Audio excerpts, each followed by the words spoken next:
रोज पूजन करना चाहिए। बोले रोज तो हो नहीं पाएगा, न रोज ध्यान हो पाएगा, न पूजन हो पाएगा। तो बोले चलो कोई बात नहीं, प्रधान उत्सवों पर गुरु पूजन कर लो। कहे महाराज हम तो बड़े प्रमादी हैं, उत्सवों पर भी गुरु पूजन नहीं हो पाएगा। बोले चलो कोई बात नहीं, साल में एक दिन तो कर लो। इसका अर्थ है कि गुरु भक्ति से इस लोक में भी सब कुछ प्राप्त हो जाता है और देहांत के पश्चात परम पद की प्राप्ति हो जाती है, इसमें कोई संदेह नहीं है। और एक सत्य घटना सुनाए महाराज जी। यहां मुरैना जिले के एक संत थे, निम्बार्क संप्रदाय की परंपरा के थे, श्री चतुर्दास जी महाराज। बहुत अच्छे संत थे, बड़े उच्च कोटि के नाम जापक थे, भोले भाले थे, पढ़े लिखे नहीं थे, लेकिन भगवत साक्षात्कार उन्हें प्राप्त हुआ था, ऐसा प्रामाणिक महानुभावों से सुना है। तो कथा हुई, कोई प्रवचन था, लोगों ने कहा कि बाबा आप चलो प्रवचन में बैठो, तो बैठे। अब बाबा का प्रभाव ऐसा था चतुर्दास जी का कि उनके प्रभाव से महाराज जी भेड़ बकरी चराने वाले भी 1-1 लाख नाम जप कर लेते थे। खेती में जाने वाले लोग भी माला झोली लेके जाते थे, खेत पे काम करने वाले लोग भी माला झोली रखते थे। ऐसा उनका प्रभाव था। जिसको कह दिया उन्हें भैया इत वित की बातें काय को कर रहे हो, भैया कछु राम राम की होकर, उसका राम राम शुरू हो गया। ऐसे थे महात्मा। तो उनके जो सेवक लोग थे, साधक परिकर था, वो सबके सब माला झोली लेके भजन कर रहे थे। और जो वक्ता महानुभाव आए थे, उनका पता नहीं कैसे दिमाग खराब हो गया। वो बोले कि रे ये सब माला फेरने से कुछ नहीं होगा, और तुम नाम रूप में ही पड़े रहोगे तो तुम्हारा कल्याण कब होगा, किसकी प्राप्ति, किसका भजन? अरे तुम खुद वही हो, भजन किसका करोगे, प्राप्ति किसकी करोगे? और महाराज चतुर्दासी महाराज के जीवन में महाराज जी कभी क्रोध नहीं आया, पर पता नहीं नाम रूप मिथ्या है, ये बात सुनकर के उनको इतनी अधिक पीड़ा हुई कि हुंकार करके वो मंच पर कूद के चढ़ गए। नीचे बैठे थे, हुंकार करके ऊपर चढ़ गए और वक्ता महानुभाव को ही उन्होंने धड़ाम से पछाड़ दिया और छाती पे चढ़ के घोंटू से रगड़ते हुए, दुबले पतले शरीर के थे, और ऐसे घूसा जमा के छाती में एक ही बात बोल रहे थे, हिये में धल्ले राम नाम, हिये में धल्ले राम नाम, हिये में धल्ले राम नाम, हिये में धल्ले राम नाम। लोगों ने उनको पकड़ा तो वे बेहोश हो गए, मूर्छा में चले गए, गहरी मूर्छा में चले गए। नाम की उपेक्षा हमें सुननी क्यों पड़ी, हम जीवित कैसे रह गए नाम की उपेक्षा श्रवण करके? ऐसे नामनिष्ठ थे। पर धन्य है उन संत की उस वक्ता महानुभाव पर कृपा हुई और उन्होंने कहा जीवन भर पढ़े, हमको बोध नहीं हुआ, पर बाबा आपकी कृपा से हमको बोध हो गया, अब हम राम राम ही करेंगे। हमारे हृदय में राम नाम प्रतिष्ठित हो गया। हम बड़ी विनम्रता पूर्वक कह रहे हैं, वैष्णवाचार्यों ने जगत सत्य कहा, उसका प्रयोजन यही है कि कहीं जगत को मिथ्या कहेंगे तो कहीं यह ना कोई कह दे कि जब जगत ही मिथ्या है तो उसमें होने वाले आपके भगवत अवतार सत्य कैसे होंगे, उनकी लीलाएं सत्य कैसे होंगी। इसलिए उन्होंने कहा नहीं जगत सत्य है। भगवान आदि शंकराचार्य जी ने जगत का मिथ्यात्व इसलिए कहा, आप सत्य मानते रहोगे तो उसमें आपकी ममता जाएगी नहीं, उसमें आपकी आसक्ति बनी रहेगी। तो आसक्ति बनी रहेगी तो शरीर संसार से ऊपर कैसे उठोगे? शरीर संसार में जितने अंश में आसक्ति रहेगी उतने ही अंश में हम भगवान की प्रीति से वंचित रह जाएंगे। तो सभी आचार्यों का एक ही मत है कि किसी भी प्रकार से जीव भगवत सन्मुख हो जाए, जीव को भगवत प्राप्ति हो जाए और उसका परम कल्याण हो जाए, वो कृतार्थ हो जाए, वह कृतकृत्य हो जाए, इतना ही प्रयोजन है। और क्या प्रयोजन है? बोलो भक्तवत्सल भगवान की जय। तो भगवान के नाम रूप लीला धाम सब सत्य हैं, भगवान की समस्त लीलाएं सत्य हैं। इसी बात को कहने के लिए उन्होंने कृष्णम परम धीमहि नहीं कहा, सत्यम परम धीमहि कहा। बोलो भक्तवत्सल भगवान की जय। अब भागवत जी के अनुबंध चतुष्टय का निरूपण किया गया। हाँ, एक हमारे मन में आ रही थी बात कि पूज्य श्री शास्त्री जी का यह दिव्य शताब्दी महोत्सव है, तो शताब्दी महोत्सव में गुरु जी का, दादा गुरु जी का, कन्हैया जी दादा गुरु जी कहते हैं तो उनके दादा गुरु जी का, हम लोग गुरु जी कहते हैं तो हमारे गुरु जी का उत्सव है, शताब्दी महोत्सव है। तो इस शताब्दी महोत्सव में क्यों ना हम लोग गुरु पक्ष वाला जो अर्थ है उसको, जो पंडित श्री वंशीधर जी ने गुरु पक्ष वाला जो अर्थ किया है, यहां उसके अलग से व्याख्यान की आवश्यकता नहीं पड़ेगी, क्योंकि सब संस्कृतज्ञ विज्ञ महानुभाव विराज रहे हैं। लेकिन पूज्य श्री शास्त्री जी का यह दिव्य जन्म शताब्दी महोत्सव है, तो गुरु में और परमात्मा में सर्वथा अभेद है, इसलिए सत्यम परम धीमहि का अर्थ है सत्यम गुरुम परम धीमहि अथ गुरु पक्षमाह तम वयम तम गुरुम सदा हृदय धीमहि। हम सब श्री गुरु तत्व का हृदय से ध्यान करते हैं। तम कम किन गुरु जी का? यतो यस्य गुरोः अन्वयात् सेवनात् अर्थेषु धर्मादिक चतुष्केषु सर्वपदवाच्येषु वा अभिज्ञो भवति। जिन श्री गुरुदेव की निश्चल निष्कपट भाव से श्रद्धा पूर्वक सेवा करने से धर्मादि चतुष्क माने धर्म अर्थ काम मोक्ष इस पुरुषार्थ चतुष्टय की सिद्धि होती है और भगवत तत्व की अपरोक्षानुभूति हो जाती है, ऐसे ये गुरु महाराज की सेवा का फल है। चतुर्वर्ग परिज्ञानम शब्दार्थ ज्ञान में होगा गुरु सेवन तो निर्णाम भवे देव न संशया। पुराणों में भगवान व्यास ने कहा है चतुर्वर्ग का परिज्ञान और शब्दार्थ का ज्ञान वह गुरु सेवन से ही होता है, इसमें कोई संदेह नहीं है। गुरु महाराज की सेवा से सब कुछ हो जाता है। हमारे पूज्य नैयायिक जी जानते हैं अच्छी प्रकार से, अयोध्या जी में पूज्य श्री बिंदेश्वरी शुक्ल जी ब्रह्मचारी थे। ब्रह्मचारी जी महाराज एक ऋषिकल्प लोकोत्तर महापुरुष थे। हमारे महाराज जी कहते थे वो गुरु जी के साथ घूमने जाते, केवल गुरु जी की सेवा करते अपनी ब्रह्मचारी अवस्था में, और गुरु जी के साथ घूमने जाते उसी समय गुरु जी उनसे कुछ बातचीत करते, उतने में ही उनकी पढ़ाई हो जाती थी। उतने में ही उनकी पढ़ाई हो जाती, क्योंकि वे एकश्रुत थे, एक बार सुन लिया उसने से विषय उपस्थित हो गया, ऐसा था। तो यस्य देवे परा भक्ति ही यथा देवे तथा गुरु तस्येते कथिता यथा प्रकाशन्ते महात्मनः। बहुत प्रसिद्ध है। वस्तुतः अर्थ का परिज्ञान उसी को होता है जो भगवान और गुरु में अभेद भाव रखता है, अभेद बुद्धि रखता है।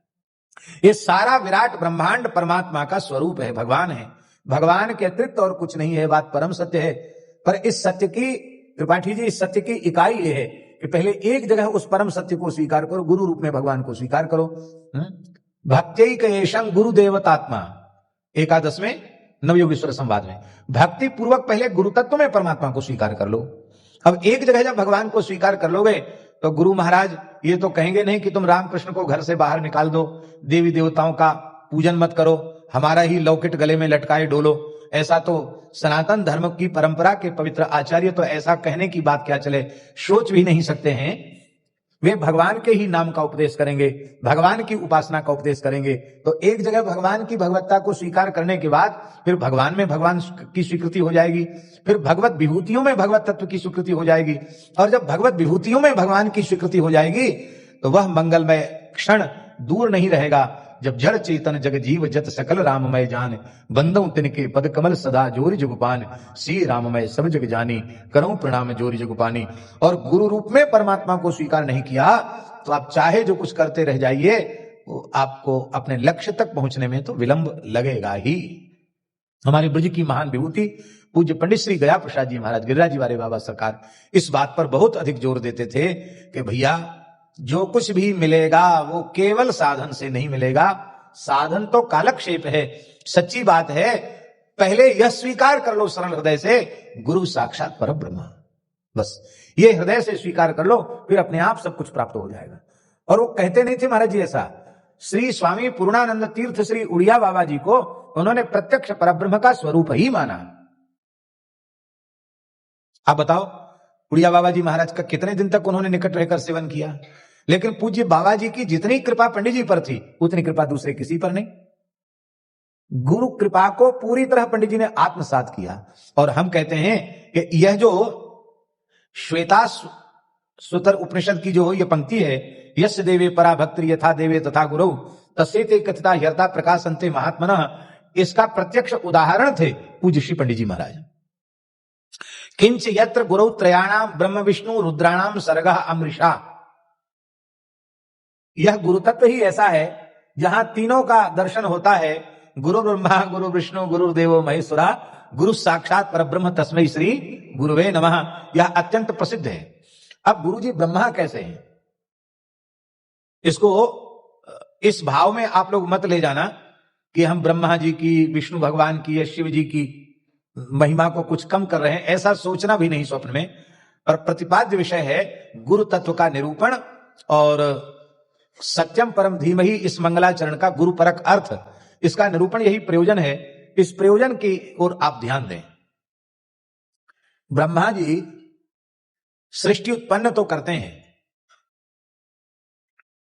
पर उनकी उत्पन्न की गई सृष्टि अनेक प्रकार की आदि व्याधि से भी युक्त होती है और अंत में वह नष्ट भी हो जाती है। अब ब्रह्मा जी की सृष्टि में आदि व्याधि है कि नहीं, और जो उत्पन्न हुआ वो नष्ट भी होगा, वो सृष्टि नष्ट भी हो जाती है,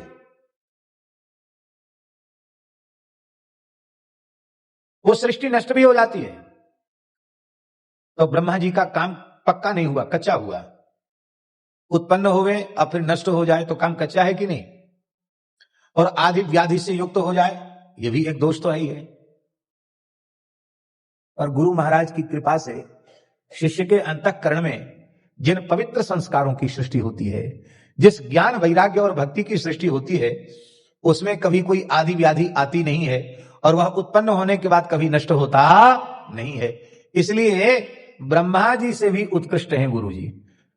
माने ब्रह्मा जी का काम, शास्त्री जी सीधे साधे शब्दों में, ब्रह्मा जी का काम कच्चा और गुरु जी का काम पक्का। गुरु ब्रह्मा गुरु विष्णु, भगवान पालन करते हैं, इसमें कोई संदेह नहीं। संत मलुकदास जी का दोहा है, राम झरोखा बैठ के सबका मुजरा ले, जाको जैसी चाकरी वाकू वैसो ही दे। अजगर करे न चाकरी, पंछी करे न काम, दास मलुका यूं कहें सबके दाता राम। सबको देते हैं, देते तो हैं सबको, पर कितने लोगों की हालत ऐसी है कि खाने की सामर्थ्य बहुत है और पदार्थ भी उनके पास बहुत है, योग्यता बहुत है, पर डॉक्टरों ने कह दिया कि खाओगे तो मर जाओगे, मत खाओ, खाओगे तो मर जाओगे। खाने की शक्ति बहुत है पर खा नहीं सकते। अब कितने ऐसे हैं उनकी खाने की शक्ति बहुत है, उनको खाने कोई नहीं है। तो पोषण में भी विषमता है, पर श्री गुरुदेव भगवान अपने वचनामृत से जब पोषण करते हैं तो उसमें किसी शिष्य के प्रति भेद होता नहीं है। जैसे मेघ बरसते हैं तो समान भाव से सब पर बरसते हैं, ऐसे ही गुरु कृपा से प्राप्त जो पोषण है वो विषमता से सर्वथा शून्य है। वहां सबको एक जैसा ज्ञान वैराग्य और भक्ति का पोषण देकर के उन्हें पुष्ट किया जाता है। भगवान सबको अन्न आदि की व्यवस्था करते हैं, भगवान विश्वम्भर हैं, पर खाने के बाद भी भूख लगती है कि नहीं लगती? लगती है, शरीर का धर्म है। और गुरुदेव भगवान जो पोषण देते हैं, अंतःकरण का, आत्मा का महाराज जी पोषण कर देते हैं भगवत तत्व का उपदेश करके, तो वह सत शिष्य आत्माराम आप्तकाम पूर्ण काम परम निष्काम हो जाता है। उसके समस्त अभावों की निवृत्ति हो जाती है, क्योंकि शरीर संसार में से उसकी वृत्ति सर्वथा ऊपर उठ करके परिपूर्ण भगवान में उसकी वृत्ति समर्पित हो जाती है, और भगवान में जब उसकी वृत्ति समर्पित हो जाती है तो उसके अशेष अभावों की निवृत्ति हो जाती है। इसलिए विष्णु भगवान के पोषण पालन से भी उत्कृष्ट गुरुदेव भगवान का पोषण पालन है। भगवान शिव संहार करते हैं, पर संहार के बाद भी इतने बड़े बड़े प्रलय आए, इतने बड़े बड़े अकाल पड़े, इतने बड़े बड़े युद्ध भये, और इसके बाद भी लोग कहते हैं जनसंख्या वृद्धि समस्या है, जितना पैदा होते हैं जितना मरते हैं उससे ज्यादा लोग पैदा हो जाते हैं। पर गुरुदेव भगवान जिस अविद्या का संहार कर देते हैं, जिस अज्ञान का संहार कर देते हैं, जिन दोष दुर्गुणों का, कुसंस्कारों का संहार कर देते हैं, दुष्प्रवृत्तियों का संहार कर देते हैं, और वह पुनः उत्पन्न होती नहीं है। इसलिए गुरुदेवो महेश्वरा, और ये तीनों देवता अलग अलग तीन काम करते हैं और गुरुजी अकेले ही तीन काम कर देते हैं। इसलिए गुरु साक्षात परब्रह्म तस्मै श्री गुरुवे नमः। यत्र त्रिसर्गो मृषा कथम यथा अविनिमयः वस्तुनः स्वाभाविक रूपम अमृषा, यस्य गुरुः तेजो वारि मृदाम एतत् उपलक्षित देहानाम आद्यस्य कर्म निदानस्य, आद्यस्य निदानस्य कर्म विशेषस्य परम कारणम कर्तारम अर्थात जीवम प्रति ब्रह्म ज्ञानम तेने। कहते हैं यह गुरु तत्व करता क्या है? कहते इस जीव को शरीर संसार से इसकी वृत्ति को सर्वथा हटा करके और उसकी स्वरूप में प्रतिष्ठा कर देता है, भगवत तत्व में, आत्म तत्व में उसकी प्रतिष्ठा कर देता है, ब्रह्म ज्ञान का विस्तार कर देता है। अखंड मंडलाकारम व्याप्तम येन चराचरम तत्पदम दर्शितम येन तस्मै श्री गुरवे नमः, यह भी प्रसिद्ध है। और वह कैसे हैं? यश्च इतरतः इतरेभ्यो धनान्न दातृभ्य स्वराट, ऐसे भी अलग अलग देवी देवता हैं, कोई अन्न देता है, कोई धन देता है, अथवा संसार में भी अन्न धन देने वाले लोग हैं, सामर्थ्यवान लोग हैं। लेकिन उन सबकी अपेक्षा श्री गुरुजी का जो दातृत्व है वो सर्वोपरि है, स्वराट है वो, माने इन सबसे प्रबल तर हैं, क्योंकि धन अन्न आदि से ऐहिलौकिक सुख की ही सिद्धि होती है। और कहते धनात् धर्म कर्णेन अन्नात् दानेन उत्पद्यन्ते, कहते धन का जब हम दान करते हैं तो उससे पुण्य उत्पन्न होता है, और वह पुण्य भी लौकिक फल ही देता है, अथवा उत्कृष्ट होने पर स्वर्गादि फल को प्रदान करता है, और स्वर्गादि फल प्राप्त करने के बाद भी दत्वा उपक्षीण प्रायमेव, और वह ते त्वं भुक्त्वा सर्वलोकम विशालम क्षीणे पुण्ये मर्त्यलोकम विशन्ति। किंतु गुरुस्य मंत्र शास्त्रोपदेशात् इनहिकं कार्यत्वा पारिलौकम अपि करोति। श्री गुरुदेव मंत्र और शास्त्र का उपदेश करके ऐहिलौकिक जगत में भी उसका परम कल्याण करते हैं और परलोक में भी उसका परम कल्याण संपादित करते हैं। यह श्री गुरु तत्व की महिमा है। इसलिए महाराज जी लिखा है, भुक्त्वा भोगान ऐहिकांश्च देहांते परमं पदम प्राप्नोति नात्र संदेहो गुरु भक्त्या नरोत्तमो। आदि पुराण का यह वचन है। इसका अर्थ है कि गुरु भक्ति से इस लोक में भी सब कुछ प्राप्त हो जाता है और देहांत के पश्चात परम पद की प्राप्ति हो जाती है, इसमें कोई संदेह नहीं है। और पद्म पुराण का महात्मा का श्लोक तो कल आपने सुना ही, चिंतामणि लोक सुखम सुरदुस्वर्ग संपदम प्रयच्छति गुरु प्रीतो वैकुंठम योगी दुर्लभम इति पादमाच्च। ये पद्म पुराण में भी ये बात कही गई है। और महाराज जी गुरु प्रसाद से क्या क्या प्राप्त होता है, बड़ा सुंदर श्लोक लिखा है पंडित श्री वंशीधर जी ने। सत्कीर्ति ही उत्तम कीर्ति प्राप्त होती है गुरु कृपा से, गुरु जी के सेवन से। विमल यश प्राप्त होता है, कवित्व शक्ति प्राप्त हो जाती है, पांडित्य प्राप्त हो जाता है, अरोग्यता प्राप्त हो जाती, वादे वाक पटुता, वाद में शास्त्रार्थ में वाक पटुता प्राप्त हो जाती है गुरु कृपा से।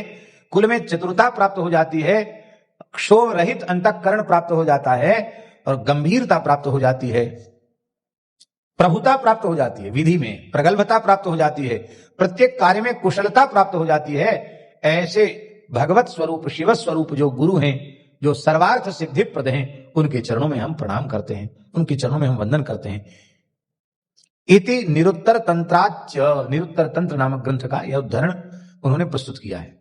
अथवा इतरतो देवादिभ्य स्वराट, इतरतः देवादिभ्य स्वराट, देवता आदि से भी वह विशेष अपनी आभा प्रभा से प्रकाशित होने वाले हैं। कैसे?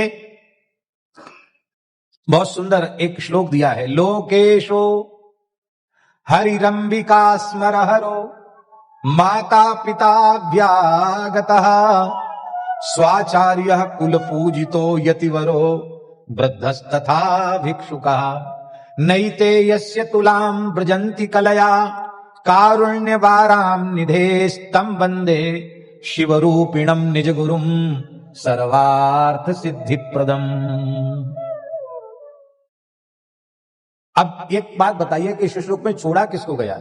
लोकेशः, लोकेशो हरि ही, अंबिका स्मरहरः भगवान शिव, माता पिता व्यागत स्वाचार्य, कुल पूजित यतिवर वृद्ध भिक्षुक, ये सबके सब गुरु तत्व की समता नहीं कर सकते एक साथ मिलकर के भी। कहते हैं ऐसे अपने गुरुदेव के चरणों में हम प्रणाम करते हैं। हरौ रुष्टे गुरुस्त्राता गुरु रुष्टे न कश्चन तस्मात् सर्व प्रयत्नेन गुरुमेव प्रसादयेत्।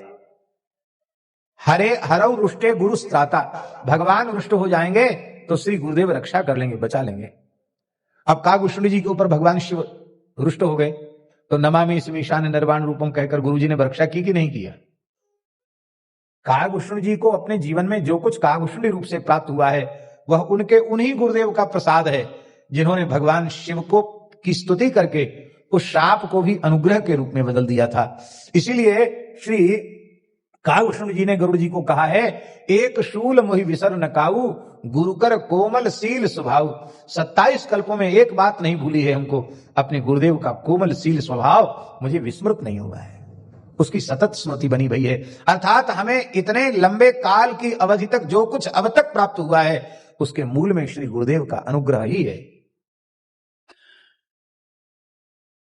पुनर्यस्य गुरोः अन्वयात् संबंधात् स्वेन स्वस्वकीये धनेपि चेति कोशात् स्वेन अर्थात शिष्येण निरस्तम विवेक त्यक्तम शास्त्रम दृष्ट्वा कुहकम अज्ञान लक्षणम आदि नाश्यते स्म। कहते जिन गुरुदेव के सेवन से अज्ञानांधकार की सर्वथा निवृत्ति हो जाती है, और यस्मिन गुरौ सूर्योपि शास्त्र संपन्ना अपि मुह्यंती मनुष्यम इति कदाचित भ्रमंती। कहते बड़े बड़े शूरी भी गुरु तत्व के महात्म्य के संबंध में मोहित हो जाते हैं। कि मोहित होना क्या है? मनुष्यम इति कदाचित भ्रमंती। इसलिए नमर्त्य बुद्धिया सूये तो सर्वदेव मयो गुरु, मरण धर्मा मनुष्य उन्हें न माना जाए। गुरौ मनुष्य बुद्धि भ्रम एव, गुरु तत्व में मनुष्य बुद्धि वस्तुता भ्रम ही है।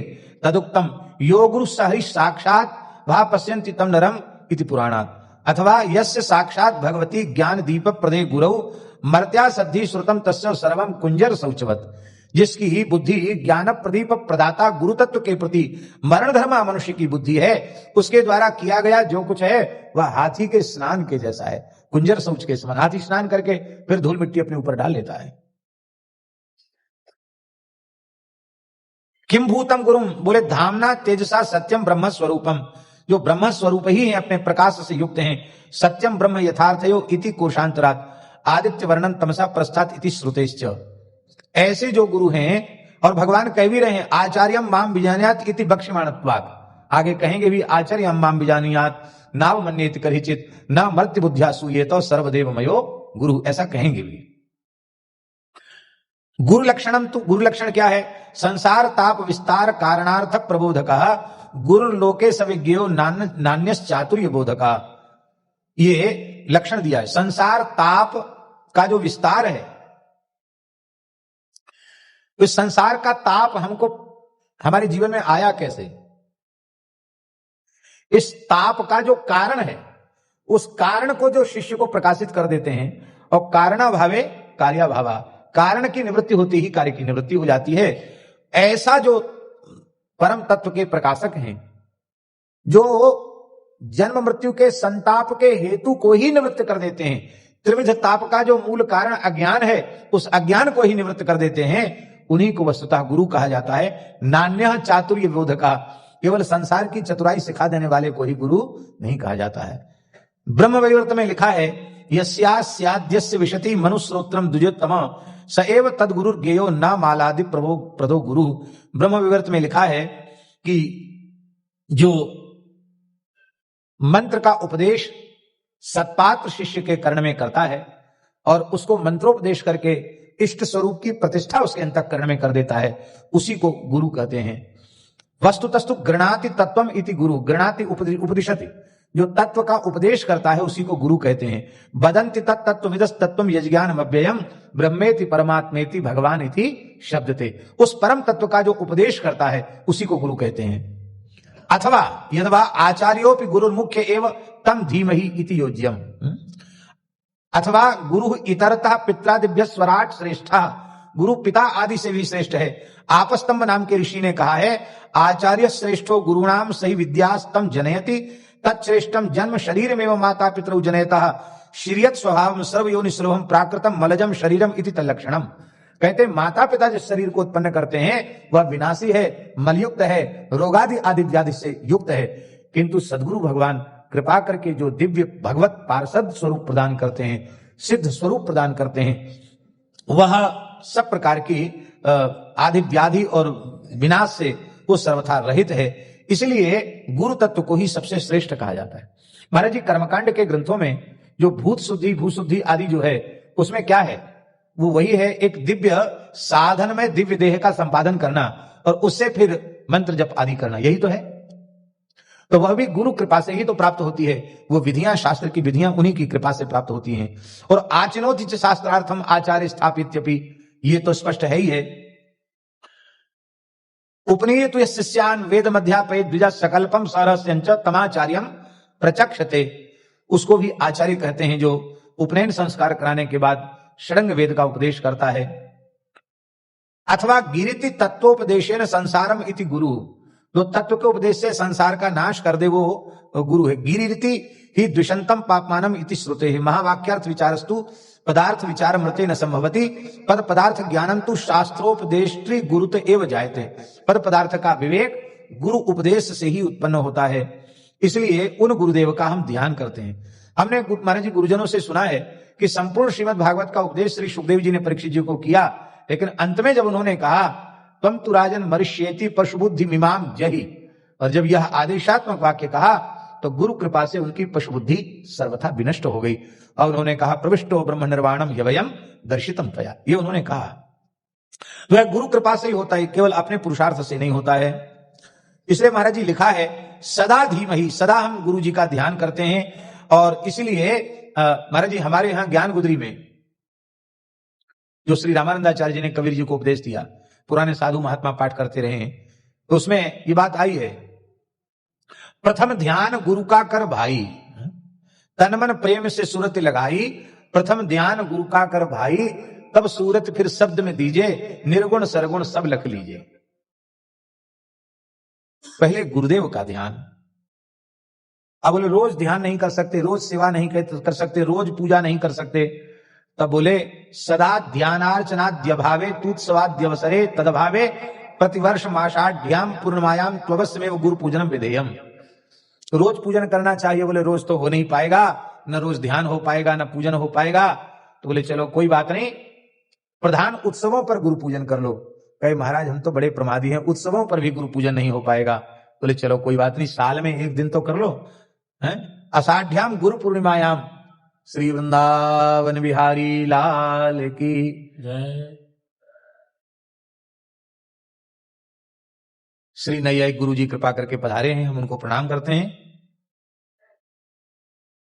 आषाढ़्याम, इसलिए आषाढ़ी पूर्णिमा को जिस दिन भगवान कृष्ण द्वैपायन व्यास जी का प्राकट्य हुआ है, उस व्यास पूर्णिमा के दिन को अवश्य ही गुरु पूजा करनी चाहिए। गुरु व्यास भगवान का ही गुरुदेव को व्यास का ही प्रतीक मानकर, उनका स्वरूप मान करके भगवान व्यास का ही पूजन होता है।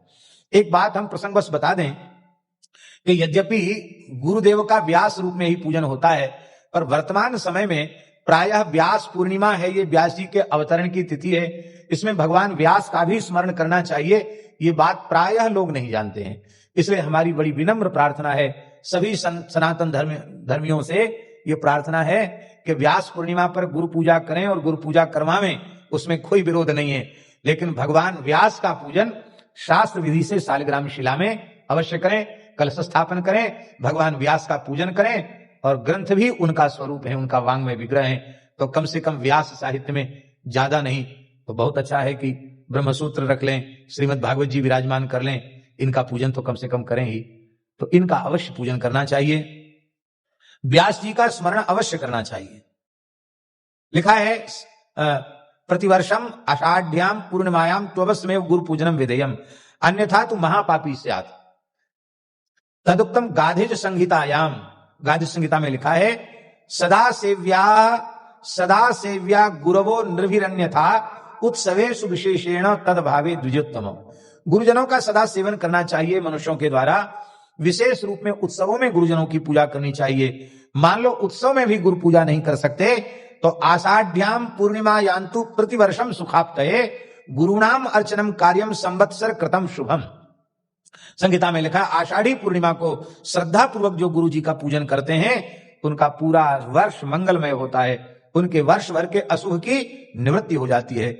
गुरुणाम अर्चनम कार्यम संवत्सर कृतम शुभम अन्यथा निष्फलम याति महापापी सजायते, ऐसा कहा है। इति गुरु पक्षः, ये गुरु पक्षात्मक अर्थ, इसलिए हम कोई पढ़े लिखे तो है नहीं उतने, लेकिन फिर भी हमने बांच के सुना दिया। वो इसलिए सुना दिया कि पूज्य श्री पुराणाचार्य गुरु जी का उत्सव है, और इस उत्सव में गुरुपरक अर्थ का अनुसंधान करते हुए जीवन भर जिन्होंने श्रीमद् भागवत तत्व का उपदेश समग्र भारतवर्ष में जन जन में सर्वत्र जाकर के किया, ऐसे गुरु रूप श्री पुराणाचार्य जी का हम सब ध्यान करते हैं, उनके चरणों में हम वंदन करते हैं, उनके चरणों में हम सब प्रणाम करते हैं। जय जय श्री राधे। धर्मः प्रोज्झित कैतवोत्र परमो निर्मत्सराणाम सताम वेद्यम वास्तवमत्र वस्तु शिवदम तापत्रयोन्मूलनम श्रीमद्भागवते महामुनिकृते किंबा परैरीश्वरः सद्यो हृदयवरुध्यते तत्कृतविश्रुश्रूषुभिस्तत्क्षणात्। मन तो कर रहा है कि इसकी भी बढ़िया से थोड़ी कम से कम 1 घंटा तो कम से कम चर्चा करें, लेकिन क्या करें, ये घड़ी सामने रखी हुई है, वो कह रही है कि 5:30 तो भी होने वाला है, और कितना बोलोगे। निगम कल्प अनुबंध चतुष्टय का निरूपण श्रीमद् भागवत का बहुत सुंदर है।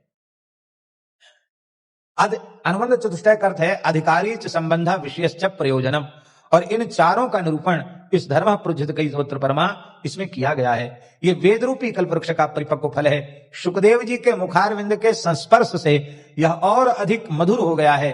ऐसे भागवत रस को पियो, पिबत भागवतम रसम आलयम, आलयम पिबत, लय पर्यंतम पिबत, लय माने मोक्ष पर्यंत पियो। पर कई बार देखिए मोक्ष शब्द से भी घबराना नहीं चाहिए। बहुत से लोग घबरा जाते हैं, कह रहे मोक्ष मोक्ष, मोक्ष से भी घबराना नहीं चाहिए। अच्छा एक बात बताओ, अविद्या माया से छुटकारा हम लोग चाहते हैं कि नहीं चाहते हैं?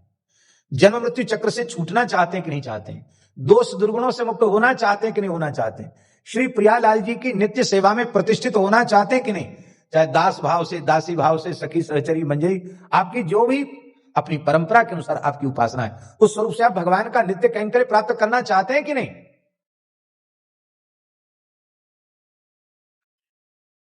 इसमें आप स्वतंत्र हैं कि आप मुक्ति शब्द का अर्थ, मोक्ष शब्द का अर्थ किस भाव से करते हैं, इसमें आप स्वतंत्र हैं, पर उसमें घबराना नहीं चाहिए। इसलिए आलयम, आलयम का अर्थ है जब तक सर्वथा संस्कृति चक्र का विनाश न हो जाए, पूरी तरह भगवान के चरण कमलों की प्राप्ति, भगवत प्राप्ति न हो जाए, जीव कृतकृत्य कृतार्थ न हो जाए, तब तक निरंतर उसका श्रवण करना चाहिए। श्री वृंदावन बिहारी लाल की जय। जय जय श्री राधे।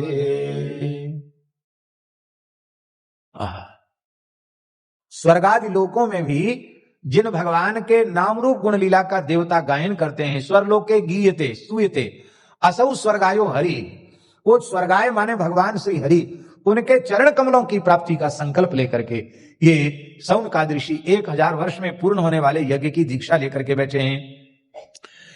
प्रातः काल हवन कृत्य संपन्न करके सूत जी के निकट बैठ करके बड़े आदर पूर्वक सूत जी से पूछ रहे हैं। यहां प्रातर हुत हुताग्नय का तात्पर्य यही है कि प्रायः यज्ञादि में कर्मकांड की प्रधानता होती है, वहां कथा के लिए समय नहीं रह जाता है। प्रातः काल से पीठों का अर्चन, देवताओं का आवाहन, देवताओं का पूजन अर्चन आरंभ होता है, मध्याह्न काल हो जाता है, और मध्याह्नोत्तर काल में स्वाहा स्वाहा स्वाहा। और ये जो माइक वाला सिस्टम ऐसा आ गया कि कोई उसका वॉल्यूम कम नहीं करना चाहता। पंडाल वाले कहते, कथा वाले कहते नहीं हमारा वॉल्यूम ठीक रहना चाहिए, और कर्मकांड वाले कहते हमारी स्वाहाकार, हमारी वॉल्यूम ज्यादा होना चाहिए। हम भुक्त भोगी हैं इसलिए हम बोल रहे हैं। एक बड़े यज्ञ में हम भी कथा कहने गए थे, वहां पंडितों ने कहा कि बिल्कुल नहीं, माइक नहीं बजेगा, बिना माइक की कथा कैसे हो?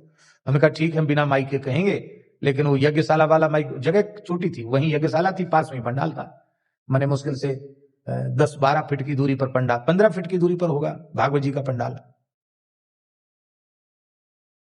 बोले नहीं माइक तो बंद नहीं होगा। मैं कि माइक भाई तुम्हारा माइक बंद नहीं होगा तो इधर का कैसे हो जाएगा, तो दोनों ही बंद कर दो। बोले यज्ञ के आगे पीछे कथा कह लिया करो। तो अंत में स्वामी जी निश्चय ये हुआ कि सवेरे 6 बजे से 9 बजे तक कथा होगी। बोलो वृंदावन बिहारी। अब चलो ठीक है, यथेच्छसि तथा कुरु। तो 6 बजे से 9 बजे तक कथा शुरू हुई। अब कथा में श्रोताओं की भीड़ जमी और बहुमत का जमाना समझ में आया कि बहुमत किसको कहते हैं। कर्मकांड वाले अल्पमत में आ गए और कथा वाले बहुमत में आ गए। इनकलाब जिंदाबाद शुरू हो गया और महाराज 9 बजे की कथा फिर 11-12 बजे तक हो गई, और तब तक माइक बंद रहे बेचारों का, पंडितों को। उसके बाद स्वाहा स्वाहा किया करो। तो एक ही बैठक में 5 घंटा 5.5 घंटा रोज कथा होती थी। फिर हमने निश्चय कर लिया कि भाई ऐसी जहां संकीर्ण व्यवस्था हो वहां तो कम से कम कथा के लिए, तो कथा तो स्वतंत्र, ये सप्ताह ज्ञान यज्ञ है, इसमें अलग से कोई अपेक्षा नहीं है। लेकिन यहां प्रातर हुत हुताग्नया, इसका अर्थ है कि यहां यज्ञ के ब्याज से कथा श्रवण का पूर्ण अवकाश लेकर के वे सब बैठे हैं। इसलिए देवार्चन का कृत्य भी पूर्वाह्न में ही संपन्न कर लिया और आहुति का कृत्य भी प्रातःकालीन समय में ही संपन्न कर लिया गया। प्रातर हुत हुताग्नया। अब आनंद से श्री सूत जी के निकट बैठे हैं। आदर पूर्वक उन्होंने पूछा। क्या पूछा आप सब जानते ही हैं, केवल एक श्लोक बोल देते हैं। तत्रांजसा युष्मन भवता यद विनिश्चितम पुंसाम एकांत तश्रेयः तन्नः संशितुमर्हसि। हे आयुष्मन, ये संबोधन है, ये मंगलाशासन है ऋषियों के द्वारा सूत जी के लिए। आप दीर्घायुष्य प्राप्त करेंगे तभी ना हमको लंबे समय तक कथा सुनाएंगे। इसलिए हे आयुष्मान, आप कृपा करिए, आपने जीवों के कल्याण का जो सरलतम साधन सुनिश्चित किया है, उस साधन को आप कृपा करके हमसे कहिए। सरल साधन आप कृपा करके बताइए, क्योंकि प्रायः कलयुगी प्राणी अल्पायु हैं। मंदाः सुमंदमतयो मंदभाग्यायुपद्रुताः, सुमंदमति वाले हैं, मंद भाग्य वाले हैं, उपद्रवग्रस्त हैं, अनेक प्रकार के उपद्रव विघ्न बाधाएं उनके जीवन में लगी हुई हैं। ऐसी स्थिति में उनका कल्याण कैसे हो? हे भगवान सूत जानासि भद्रन्ते भगवान सात्वताम पति देवक्याम वसुदेवस्य जातो यस्य चिकीर्षया। कहते भगवान आप कृपा करके यह बतावें, देवकी के गर्भ से वसुदेव जी के यहां उत्पन्न जो भगवान हैं, उन भगवान ने कौन कौन सी लीलाएं की, उन लीलाओं का कृपा करके आप हमें श्रवण कराइए। हम सब श्रवण करना चाहते हैं उन लीलाओं को। श्री जीव गोस्वामी जी महाराज ने देवक्याम वसुदेवस्य जातो यस्य चिकीर्षया का बड़ा सुंदर अर्थ किया है क्रम संदर्भ टीका में। वे कहते हैं, एक अर्थ तो स्पष्ट है ही है, देवकी के गर्भ से वसुदेव के यहां उत्पन्न भगवान ने कौन सी लीलाएं की, उनको हम सुनना चाहते हैं। ये प्रश्न का प्रयोजन है। दूसरा अर्थ जो उन्होंने किया है, देवक्याम यशोदायाम वसुदेवस्य नंदस्य गृहे जातस्य श्री कृष्णस्य अशेषान चरितान कथय। श्री कृष्ण के संपूर्ण चरित्रों को आप कहिए। क्यों? क्योंकि हमारे यहां ब्रज की लीला में ब्रजे कुंजे निकुंजे च श्रेष्ठ मत्रोत्तरोत्तरम, उत्तरोत्तर उत्कृष्टता है। द्वारिका लीला से मथुरा लीला को श्रेष्ठ कहा गया। क्यों? द्वारिका में तो बहुत ज्यादा लीलाएं हैं, ब्रज में मथुरा में तो बहुत कम समय भगवान विराजे। उसको श्रेष्ठ क्यों कहा गया?